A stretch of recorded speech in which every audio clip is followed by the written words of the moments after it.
కలియుగం 5097 ధాత సంవత్సరము మార్గశిరము నుండి ఈశ్వరనామ సంవత్సరము మాఘమాసము వరకు, అనగా 1996 డిసెంబరు నుండి 1998 ఫిబ్రవరి మధ్యకాలంలో గోలుకొండ, కొండవీడు, వినుకొండ, తాడిపర్తి, గుత్తి, బళ్ళారి, నెల్లూరు, మంగళగిరి, మునిమడుగు, ఈతముక్కల, గుంటూరు, బెజవాడ, కంభం, కర్నూలు, మార్కాపురం, తంజావూరు, పుష్పగిరి, మైసూరు, చెన్నపట్టణం ఈ తావులలో రూకకు చిట్టెడు బియ్యం అమ్మేరు.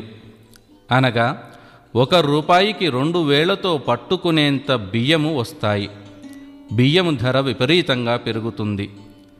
ప్రజలు ఆకలిచే ఆర్భటించి అరచి చత్తురు. 18 వర్ణాల వారు